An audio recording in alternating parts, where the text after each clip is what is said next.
Hey everybody, welcome to the TEConnect podcast. I'm John Martin. And I'm Dean Reverman. Today we got a special episode. For one thing, it is our 10th episode, which is not a massive milestone, but still pretty cool for us. We'll take it. I am Absolutely. excited we got there, and I think there's plenty more in the future. Absolutely. So we wanted to do something a little bit different. Dean and I today are just going to be talking together with each other about the multi-generational workplace, something that's probably a top-of-mind topic for a lot of employers these days that have a lot of different types of people from different generations working together. So we're gonna banter back and forth a little bit about that. We're gonna once and for all settle all the differences between all the generations. I fully We have believe that we can. power. I think we do. Yes. That's right. So it's time for us to plug in and get connected. Welcome to the TEConnect podcast. It's time to get connected.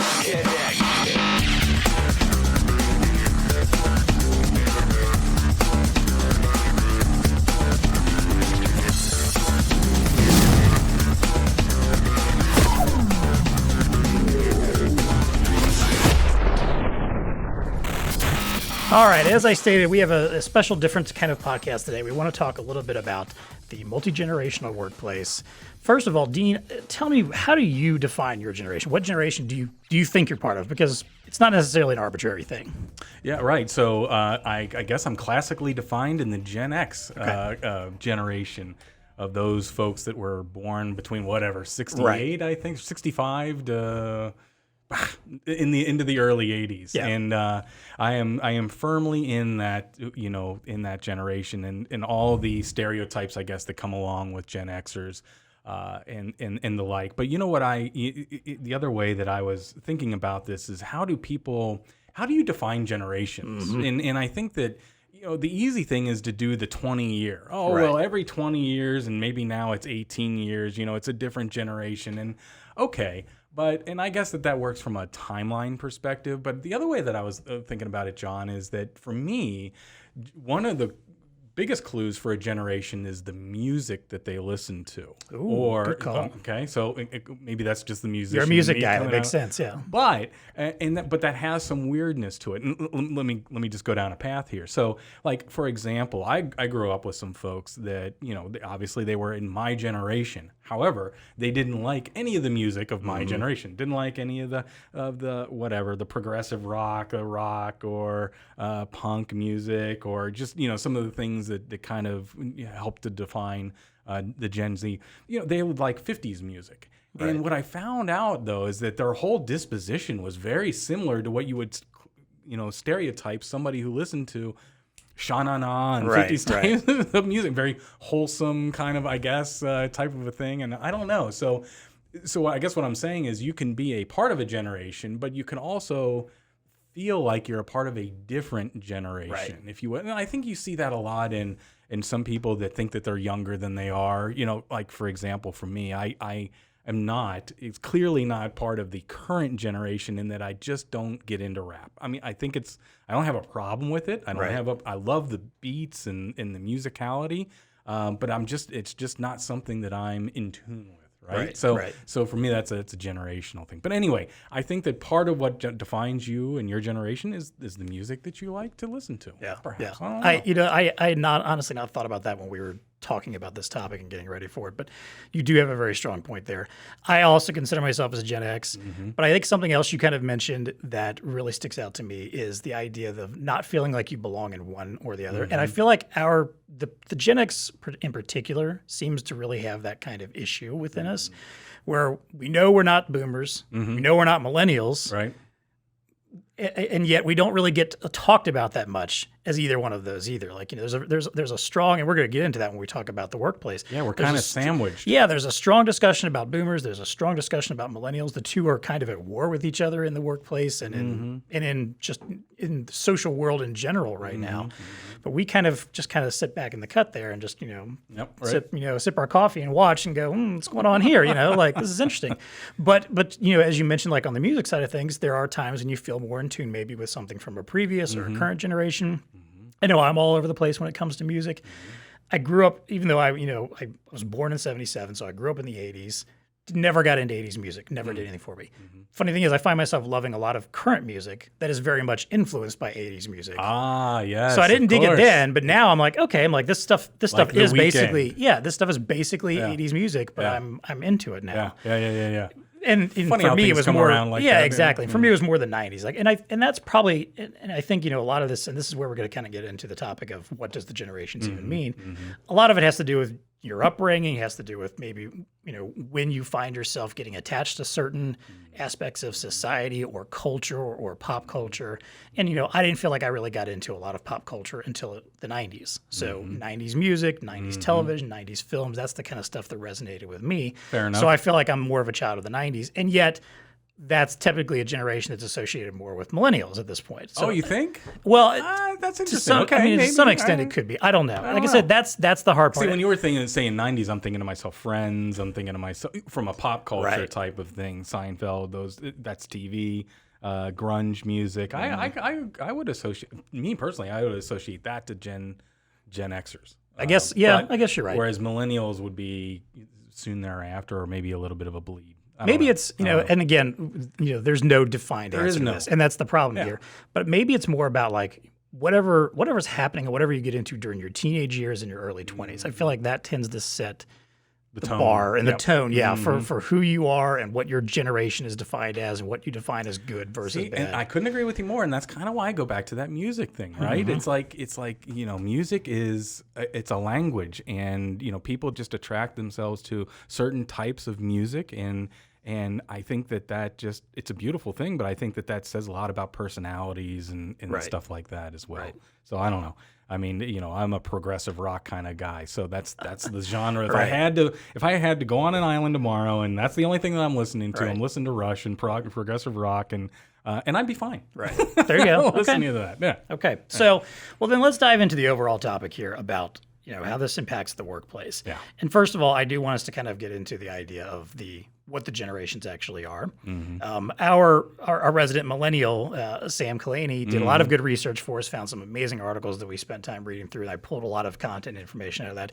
She also, I'll talk about it towards the end of our show, she gave me some insight into, her generation in particular, the millennials, and how they view the workplace and their environment, and, the perceptions that she wants to shake up versus what I think, someone in our generation and older generations might actually thinking them. Yeah. So one of the first articles she shows was one from Forbes. It's called Work Evolved.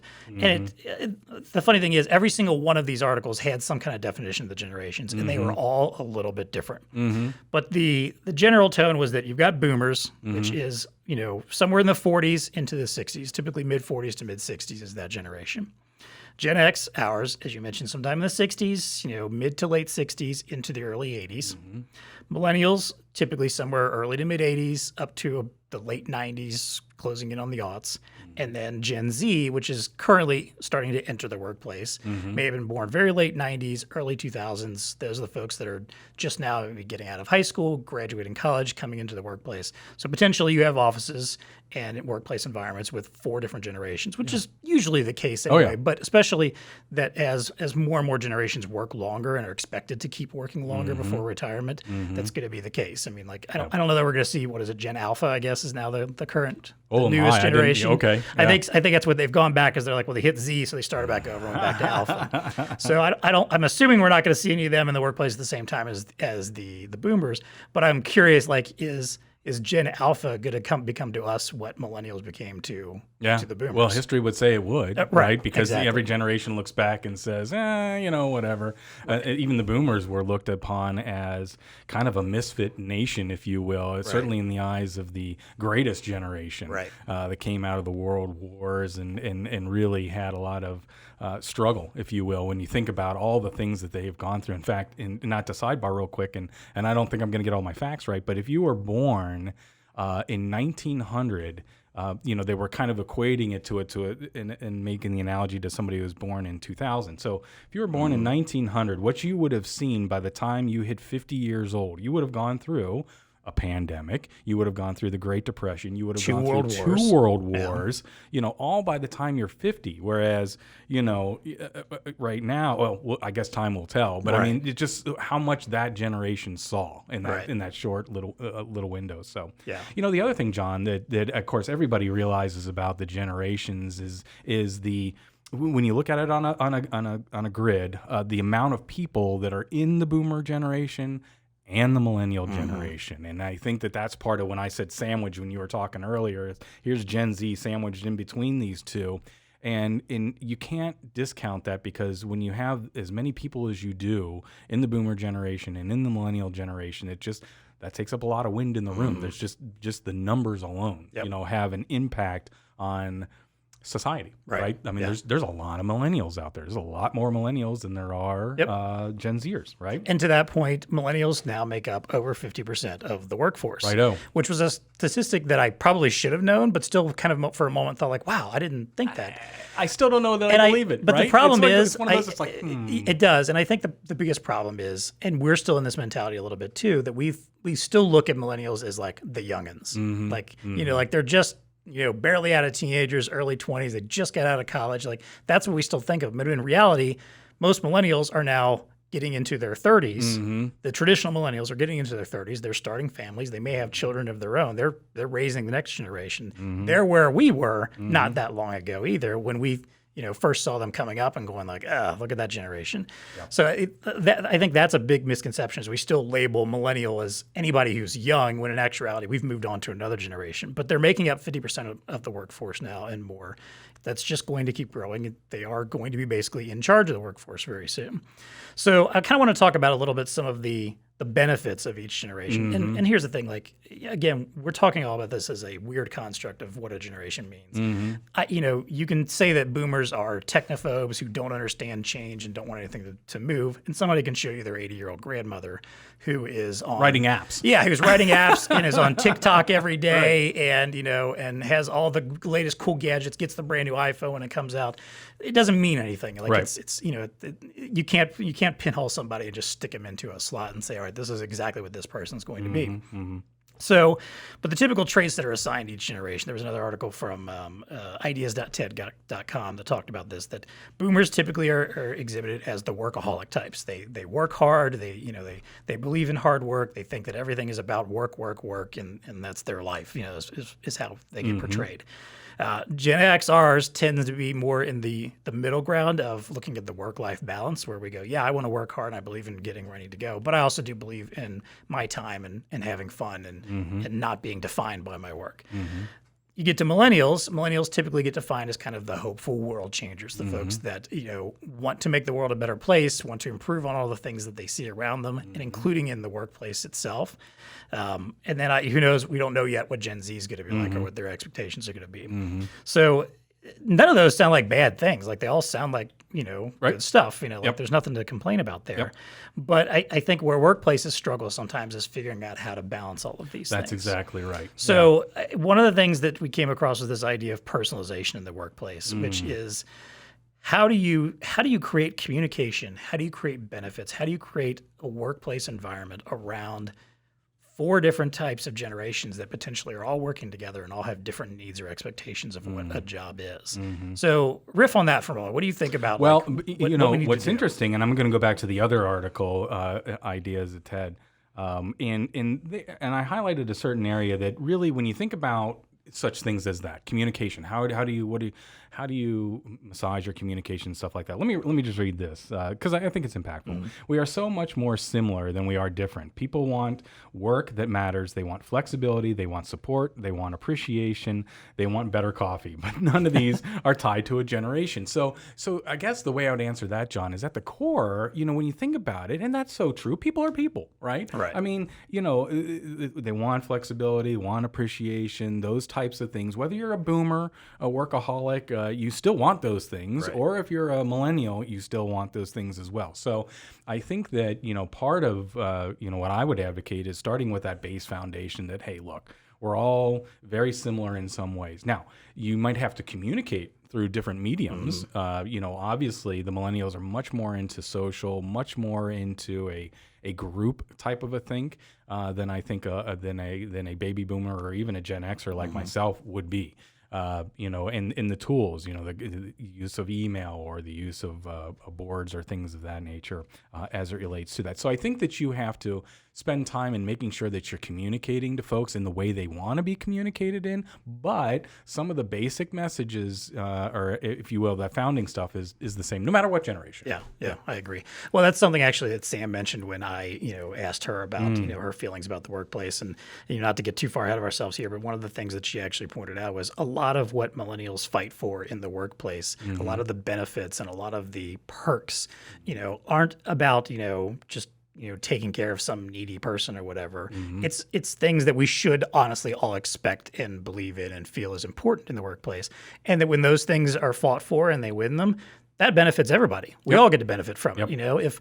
If like you said, if someone who defines themselves as a millennial or is defined as a millennial fights for a better coffee maker, you can't tell me that a boomer's going to go, I like the old stale, nasty coffee in the, the stained pot that I was getting. No, maybe somebody might complain about that because they just complain about that stuff all the time. Damn boomers, But it's not something that most people are going to be upset about. Most people aren't going to be upset about more vacation time or, a better workplace structure or more flexibility, in their environment. But it's a fine line, right? I know the boomers out there, they think about more flexibility and they see that as a threat. Well, I'm more used to people being in the office and I can see and I can report and I know what's going on. It's a little bit of a different, letting go of that leash sometimes is a little bit harder, but certainly this pandemic has forced a lot of those issues. The other thing I wanted to touch on the personalization there and the note that I made is that, I think about our reseller partners, many of which are listening to this, and a lot of them are in small to medium sized companies.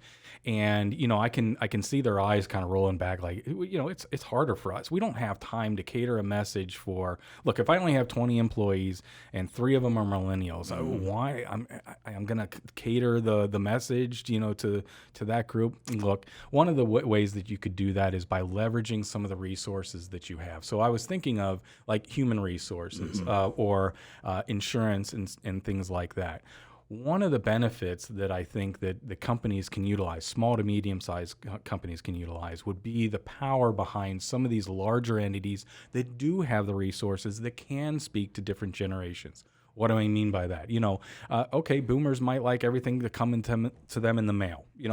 Ship me my benefits and communicate to me that way. Whereas millennials want a dashboard and they want to be able to log into a portal and they want to be able to see graphs and anthems, or if it's on the healthcare side, or if it's your 401k, lean on those and and embrace the fact that those folks have resources that can kind of contour the message to the appropriate generation within your. Don't think that you have to be that you're all alone on that. But it is important to be cognizant of the fact that.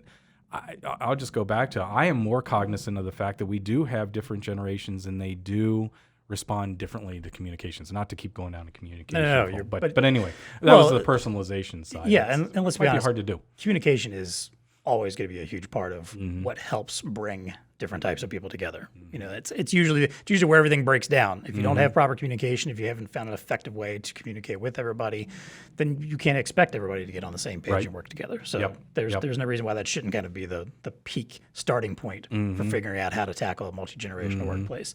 You briefly mentioned the pandemic and obviously how that shifted the dynamics of office life versus work from home life. And again, this was something else where some of the statistics and data that we went through kind of was different than I expected. So my assumption was going to be that, the millennial generation, Gen X, the younger your generation, the younger you were, the more comfortable and excited you were going to be about working from home. But apparently that was kind of not necessarily the case. Like the numbers were fairly even, but apparently the boomer generation was more comfortable about it and more accepting of working from home than millennials. And I got to thinking about it, and I talked to Sam a little bit about this. And, I think one of the things that really stood out was the idea that someone who's a boomer, a Gen X of our age, probably has a more comfortable home space and life and ability to easily set up a home office and work from home. Maybe we have enough room for it. We've got a dedicated room in my house that is basically an office. I've got plenty of space for if I'm home and my wife's home and my kids home, where we can all still work and have our social area all together and not worry about that.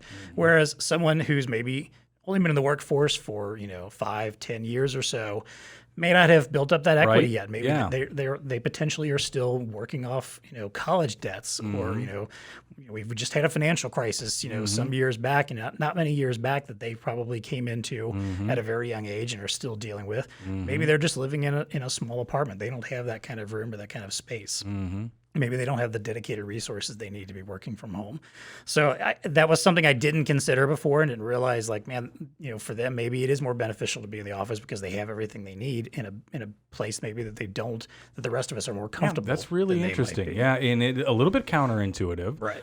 But to your point, it does make a little bit of a sense that I think of myself back when I was 25 to 35, and I think that you're still trying to navigate the right protocols, what is acceptable in a work environment, what is not, because it's different. It's different than college. It's different than high school. So your perspective is a little bit different. And I think that certainly the folks that we work with, I think that there's just a certain amount of stuff that happens through osmosis of being in the room with people and kind of reacting to that's a little bit lost when you're working at home. So I totally get, the fact that somebody, millennial sitting at home, am I doing the right thing? I don't know.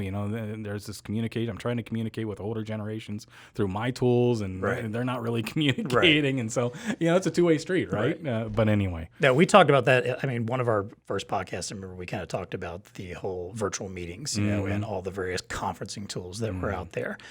And that's something that everybody struggled with. I don't know. I don't care what your generation is. That probably everybody was struggling to some extent to get that stuff up and running, because we had computers that weren't necessarily equipped or ready for it yet. There were so many different services running out there, and maybe we weren't used to it yet. But eventually, I think for the most part, we became comfortable with it. But I know there's still some people that they can't wait to get face to face again. They can't wait to be in an office with somebody. I'll be honest, I'm personally someone if you told me I had to work from home for the rest of my life, I'd be like, okay, that's cool. I can do that. I do all the same things there that I was doing in the office. It's not a big change, for me necessarily, but I understand that not everybody works the same way, And again, I don't know if that's a generational thing. It's just more of a personal preference kind of thing. Yeah, hard to discern, because I think it's a blend of both along the way. So let's get into the kind of the meaty topic here, which is this whole battle between the millennials and the boomers, which is kind of it's one of those things that I know it's touted as a battle, but I also think it's kind of a non-issue at the same time. It's not as big of an issue as we make it out to be. Yeah. At least when it comes to workplace dynamics. So Ladders had an article about millennials versus boomers, and I wanted to kind of rattle off a couple of statistics that I found from there that were interesting.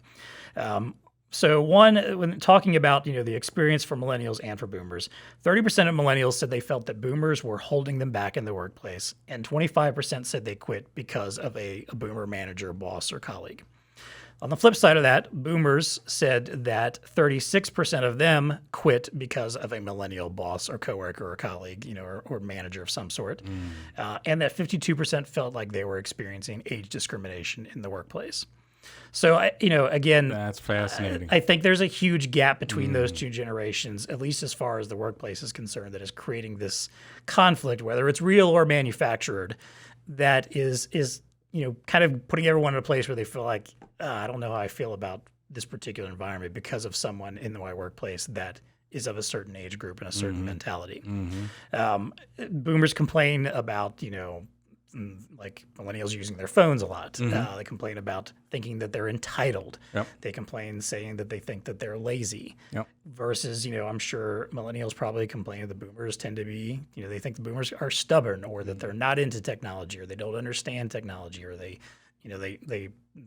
believe too much in the work ethic and not enough in, the life part of things. So there's this, constant battle going on there. You've got communication issues and preferences. one thing I did find interesting is that again, the boomers did slightly prefer remote work, and we're also more okay with the idea of 4-day work weeks as well, which I'd be all for that myself. And then the last statistic out of this that I thought was interesting is when they were asked about companies' loyalty to employees and if they felt companies were loyal to employees, 60% of boomers said yes, they felt most companies were loyal to their employees. Only 40% of millennials felt that way. Yeah. So take all that information. Tell me, how do you feel about that? What does that make you think is happening here in this divide? And is there really that much of a divide? Well, yeah, right. That's kind of where I was thinking, because as you were giving the first statistics, I'm thinking to myself, how would that differ from when the boomers were millennial ages and against the greatest generation, whatever generation they're called? Because I think that those surveys would have been pretty darn interesting as far as, the baby boomers looking up and saying, oh my gosh, these people are regimented, it's too much structure, and that created that whole freedom type of an atmosphere. So that's, I don't know, that's kind of fascinating and a little bit counterintuitive in some ways as well. When you think about the millennials and the fact that one thing that I guess that I'll extrapolate out and kind of throw into the mix, and I think you did a lot of good citing there, but one that stuck out for me was according to a report, American Psychologists Association Annual Stress in America report concluded back in 2019 that Gen Zs adults indicated the highest average stress level of any demographic. So I'm throwing that into the mix as well, because you think about that and it's like, oh my gosh, okay, so millennials they're the most stressed generation right now. And I don't know that, back to the statistics of baby boomers, who have been let go by or see millennials as being a bit of a threat.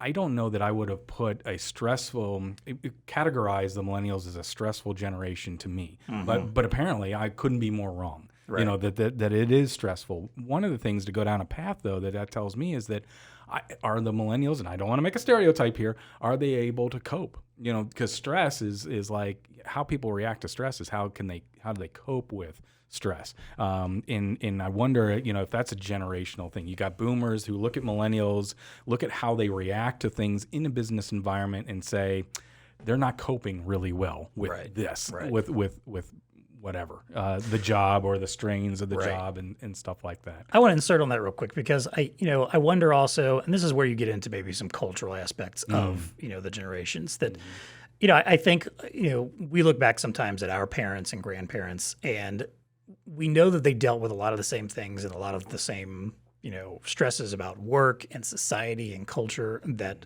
we are dealing with now, maybe in different forms, but a lot of things just haven't changed as much as we might think that they have over the last, 100 years or more.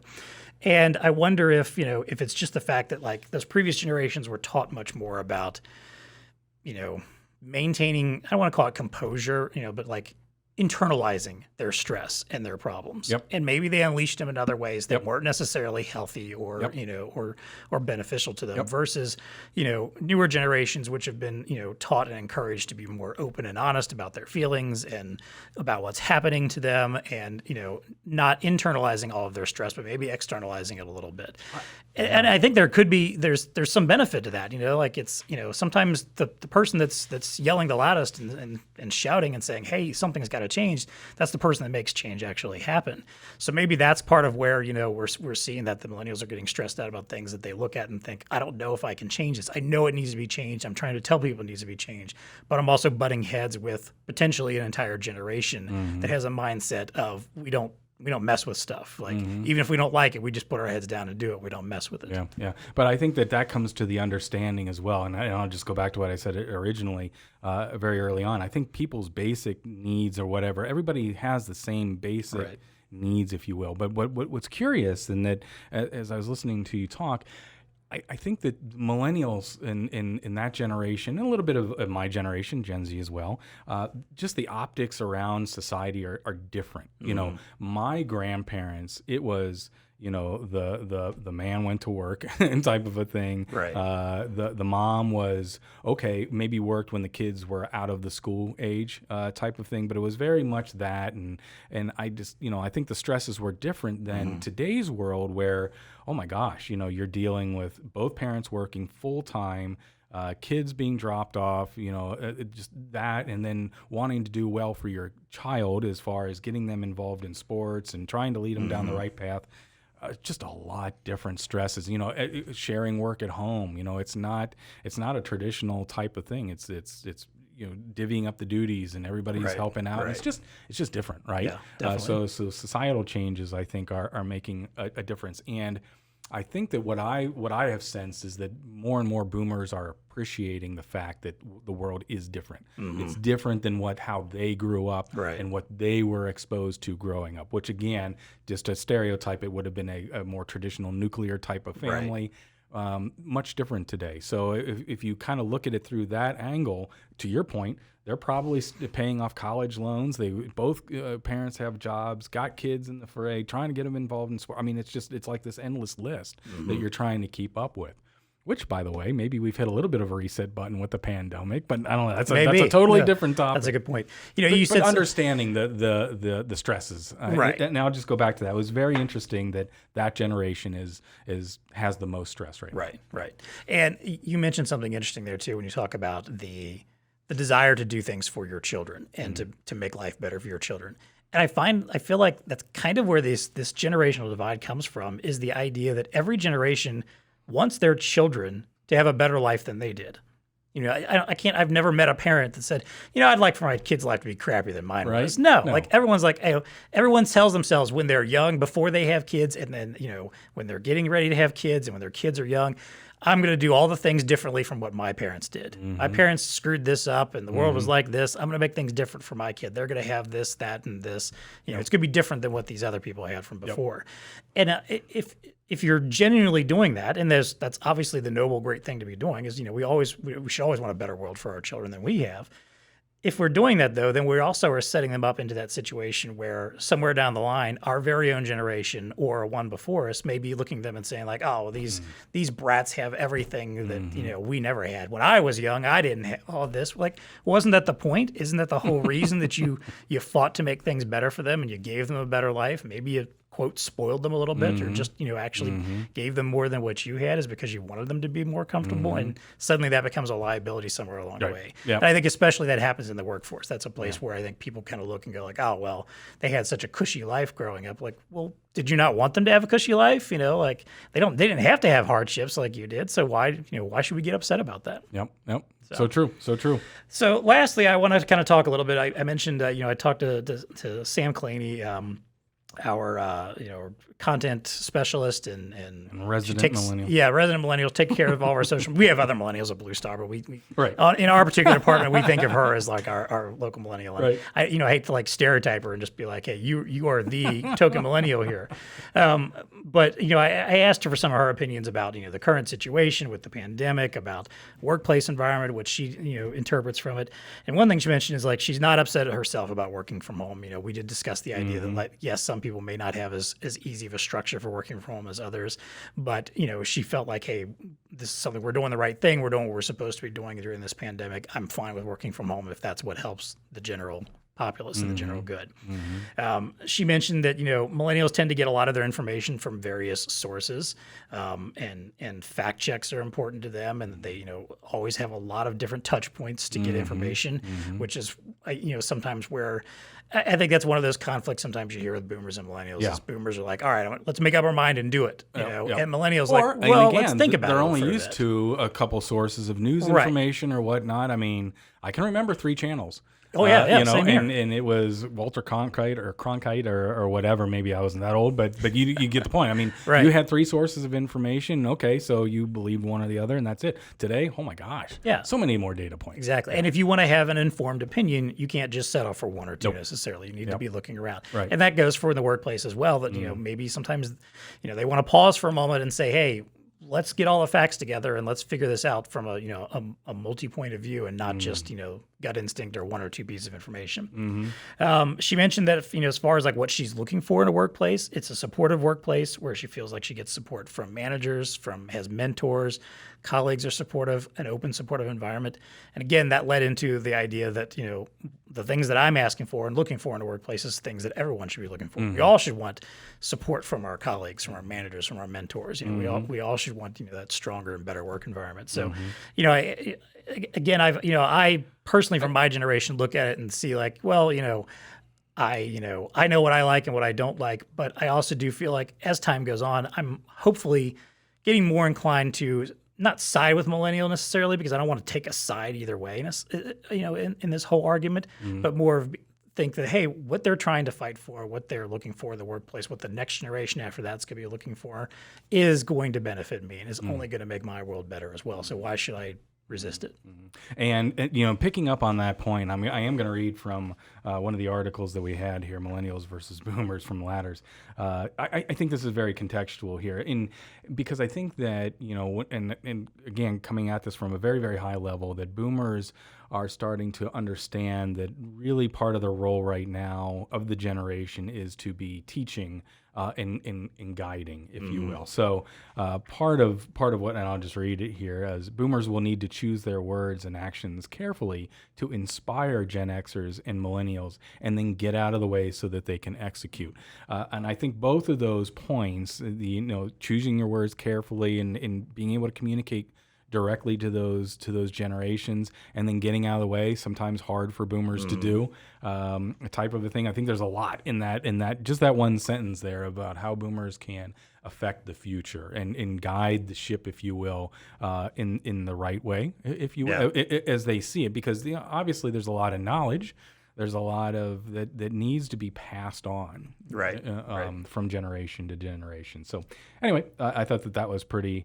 But and then I'll cite the one thing, the language that they use. So, and they came up with leadership statements and the different ways that you should write it and the nuance behind that. So, empty leadership statements such as, quote, "We put our employees first," end quote, will fall on deaf ears when compared to statements such as, quote, "We honor your commitment to our team. We're doing everything we can to protect your job as we navigate uncharted territory." So completely different ways of of going about and messaging. That's just one little nuance there about how Boomers really need to kind of be careful about the words that they use, and you want to inspire. You want to inspire the next generation and the tools that they have and their whole thing, but it's an inspirational type of thing. Yeah.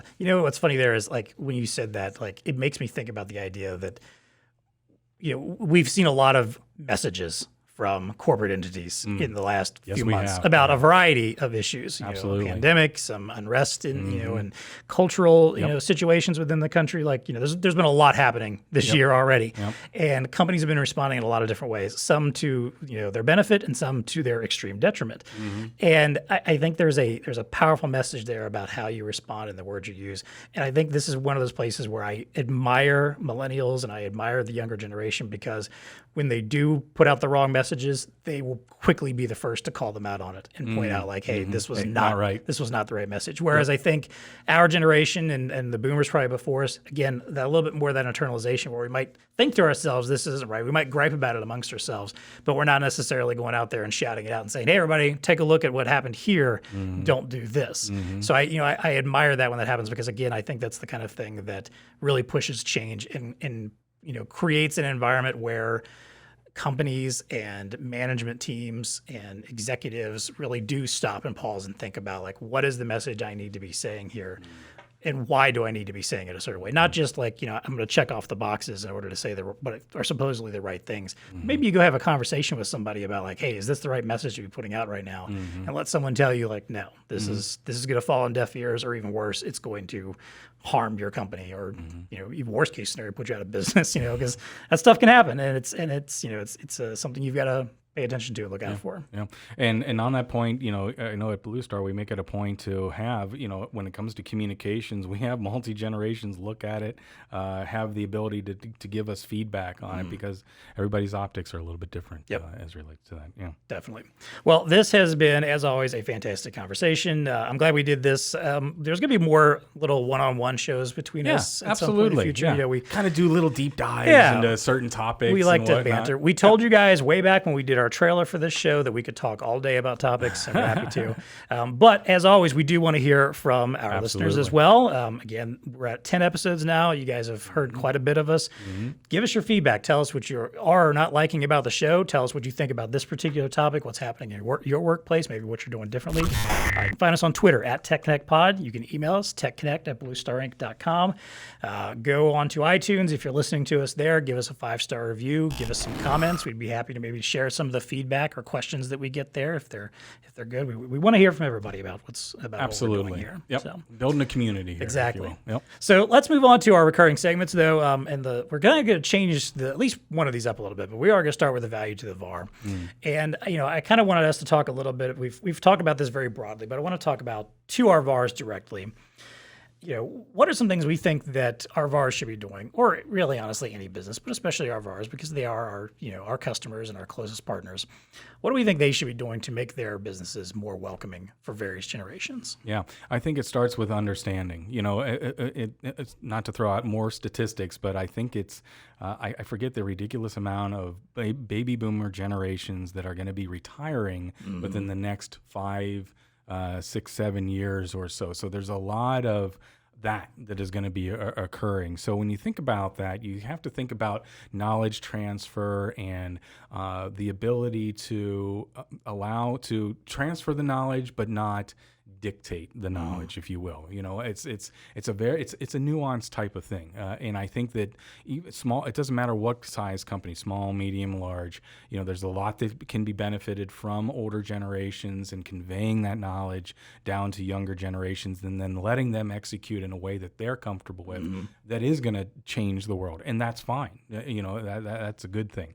I'll go back to also leveraging resources. I mean, I know that we probably have some of our partners out there that are rolling their eyes saying, oh my gosh, now I got to worry about generational type things and how we communicate. But I'm telling you, there are some good resources out there that from a human resource perspective, benefits and those types of things that you can leverage, and they will help you communicate to the various generations along the way too. So yeah, this podcast alone, I feel like just the research we had to do just for this came across a lot of interesting topics and talking points, a lot more than we even got to, that I would think if I was someone in HR or in a management position or running a business of some sort, just go looking for this information, do a deep dive, read about what's going on, and find out, what's happening there. I didn't mean to interrupt you. Was anything else you want to add? No, and then the other, just a couple other things that, as we were talking about, that, the transientness of, the other statistic that you read, John, that, as it relates to loyalty to a company, that's another one that I think is very generational as well. Again, my parents, my grandparents, they worked for one company for 35, 40. That's what they did. My father-in-law, God love him, he worked at the Cincinnati Millicron all his life. That's the only thing that he did. Whereas, and that was the expectation of that generation. Whereas newer generations, not so much. They're a little bit more transient. They understand the gig economy. They understand side gigs and doing things like that. So that's an interesting portion of that. And I think again, we just need to understand the optics that other generations are going through. And I'm again, in the Gen Z, not fully looking back, but I can see the advantages of trying to communicating, to your point, making sure that everybody's kind of on the same communication flow, if you will. Yeah, I remember, I remember being told when I was younger, like a lot of different jobs on a resume is bad, looks terrible, Yep. So like maybe if you only work at some place for a few months or a year, don't put that on your resume because it's going to look like you're hopping around jobs all the time. But I don't think that's actually the perception anymore. Like, I think in general, and again, younger generations are not feeling tied to particular businesses. They feel like if they need to get what they get out of a certain business or a job and move on and find something better and more useful for them, or something that teaches them some new skills, they're going to do it. And there really is nothing wrong with that. If you're getting what you need to get out of those jobs and you're putting yourself into or a the better business, situation. If the business is getting what it needs out of it, I could not agree with you more that it's okay to do that. It's skill sets that people are bringing to the table, and how leveraging it as a team to make this team, for however long it lasts, could be a year, could be 5 years, whatever, we're going to execute, and we're going to leverage each other's skill sets along the way. Exactly. Yeah. Well, I don't have too much to add to that. I think, we talked a lot about communication and just talking to people. And I think for one thing that means, if you want to understand a certain generation, talk to someone from that generation. If you want to understand how to do business with someone from that generation, maybe hire someone from that generation. Look at what you don't understand, find the people that do, or find someone that can help you out and bring them into the fold. Have a good conversation with them, bring them onto your team, put them out front when you need to have those kind of, generational style, connections with people. But it's critical. I mean, especially when you think, I'll go back to, all these boomers that are going to be retiring. You have to be able to connect with the next generation that's coming up. And so if you've had your head in the sand and you look around your business and everybody's 40 years or older, I think your advice is really spot on. Hire a millennial just to have just to get that perspective. It can't be your son or your daughter at home. Right. It's got to be somebody that's not a part of your family that you can interact with and understand their perspective. Yeah, it's good advice. Definitely. All right, and then finally, our usual final segment is what's tech connecting with you, where we talk about a piece of technology that's exciting or interesting us. But I wanted to change things a little bit for this one, because we've been talking about the generational divide, and we talked about how older generations can be perceived as not being quite so on board or hip with new cool things and technologies. So I wanted to ask you, Dean, was there ever a piece of technology or an advancement or something happening in the world that did not tech connect with you? Something that you just immediately went, nope, I can't get on board with this, or I can't figure this out, and it just fell flat for you? Yeah, and I think I'm going to steal one of yours. It's Snapchat. Okay.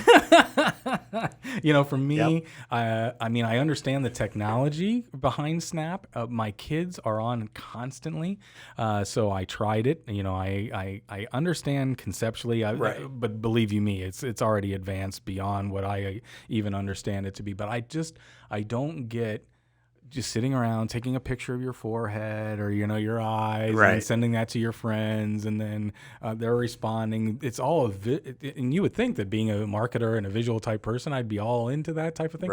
I just don't get it. I just don't get the appeal to Snap. But that is definitely a generational thing. Freely, admit that I don't get that one. So that's one that went right over my head. I agree. I struggle with that one. I never actually really even tried it. Actually, I take that back. I did download it briefly. My wife actually kind of got into it. Yeah? She still does it with some of her friends and her family. All right. I don't think she still quite, is as immersed into it as some people are. And for that matter, I don't even know if Snapchat is quite as much of a thing already. TikTok's come along. Instagram's still pretty popular. I do find, I think maybe for me, it's the photo type stuff in general that doesn't do it for me. While I like photos and I like sharing photos, I'm not as immersed in that design side of things. I tend to be, I'm a writer by trade and heart, so I don't tend to think of the stuff that is more visual based. Right. And maybe that's why I kind of struggle with those. Dude, it is, because again, I've got some kids at home that are in the teenage years, 20 and 18. They can take a picture and dissect what's in that picture so fast. They're zooming in and they're looking at their smile, their friend's smile, and they can find the funny little nuance in any picture and just zippity quick. And that's what it's all about to them, is look at this is funny. And that's the language that they talk in TikTok type of language. That sounds like something a boomer would say, kids on that TikTok. They're on that old TikTok thing. TikTok, they talk in that language. They talk about vignettes and, oh, Dad, you haven't seen that vignette? No, I've never. What are you talking about? I'll forget it. It'd take me too long to explain. Here, just watch it, or whatever. Very interesting. It's just a different type of communication. But you're right. If you're not into that visual photograph thing, hey, it's probably not for you. No, probably not. And the other one I thought of, since I initially thought of Snapchat as well, was, and this again is on the social media side of things, was Facebook in its original days. I'm on Facebook now. I honestly don't particularly like it. I don't use it a lot. I randomly do anything there. It it's not my jam necessarily. Yep. But back in the day, I remember I had a MySpace page. You know, for Now you're dating that's yourself. for the older Yes, folks. Yeah, yes. like did you remember the MySpace? All the millennials just went, what? Yeah, MySpace did get a resurgence for a while, It did, in the music community. Like it became a big thing for the music community for a while.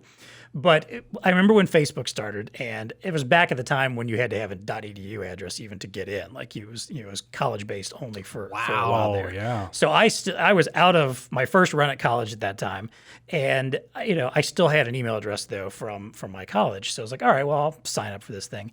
I remember doing it and just being on there and being like, this is dumb. People are poking That is me. really early. Yeah, like this was like early 2000s, I guess. Yeah, so like yeah. people were People were poking people me. were poking me. They were asking me to play Farmville. They were sending me just dumb little messages. Like it didn't work for me. I was like, no, I'll go back over to MySpace. And I think also part of the thing too is, again, as someone who likes to write, I was getting big into blogging at the time. So I was, which again is kind of something else that's sort of not the thing that it used to be. So I was part of a big, kind of blogging social media sphere for a long time there. And that fit my vibe and what I was interested in. And stuff like Facebook just did not do it for me. I did eventually get back. When I went back to college a few years back, to finish up some stuff, there's a class I was taking that I was required to have access to Facebook. So I signed back up, unfortunately got trapped into it, and I'm still there. Every day I think I internally threaten to myself, I'm going to get off this stupid Facebook. And I don't, I don't know why I don't, because I go in there and I either just get angry at stuff or I'm just like bored, so why not? But yeah, that's the stuff that didn't, and I know especially didn't quite TEConnect with you. Yeah, and kind of like what you were dealing with your children or whatever, getting into stuff that's just right over your head. I can only imagine what my son's going to get into someday. I know there's one of these days that I'm gonna look at something of his and something he's into and just go, I don't get it. Like I'm gonna try my best, but I know at some point it's gonna happen to me whether I like it or not. Yep. So true. Dang, we're destined to repeat ourselves. Yeah, exactly. We are. Yeah, exactly. Every generation. That's just it. We can scream about the generational war, but we all end up in the same place eventually. So you're here.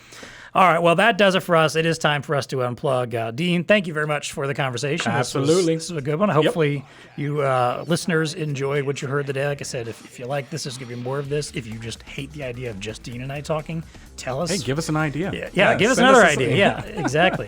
Tell us something you want to hear us ramble about. We'll be happy to. But until next time, for Dean Reverman, I'm John Martin. Stay plugged in and stay connected.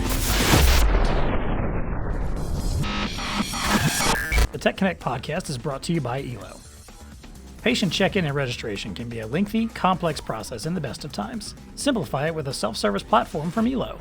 With self-service, patients can easily identify themselves, provide key demographics and insurance information, as well as complete consent forms and update their health status.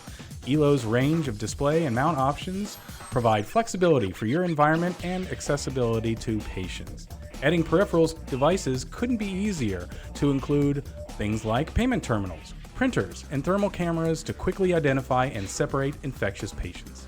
Need to free up staff for critical work? Automate your key registration and check-in processes with a cost-effective, easy-to-clean, self-service platform from ELO. Contact your BlueStar ELO representative to discuss your unique needs. While consumers in the food service industry are struggling to adjust to the no-touch, reduced-contact world, restaurants are caught in the middle. They are navigating how to care for their teams and businesses while taking measures to help protect the spread of pathogens between staff and customers. Honeywell has a lot of experience when it comes to developing, providing secondary scanner solutions that are especially suited for no-touch, reduced-touch environments, such as drive-thrus. Honeywell's lineup of barcode scanners offers a safe alternative while allowing for increased cashier productivity. Contact your BlueStar representative to evaluate your unique needs and see why the Honeywell scanner solutions are the right choice for meeting current and long-term needs of quick-serve restaurants. As more frontline warehouse distribution and manufacturing workers are being equipped with mobile devices, it's imperative that they can stand up to the work environment. Consumer-grade devices are not designed to withstand drops, liquid spills, dust, vibration, extreme temperatures, and other harsh conditions. If your customers are asking about rugged devices, but you aren't sure where to start, Zebra has sponsored an ebook that answers your questions. It's called How to Help Your Customers Select the Right Ruggedized Device for Their Environments. To get your free copy, visit vartechnation.com and search for Rugged at the top of the page. While you're there, check out the rest of the free ebook library.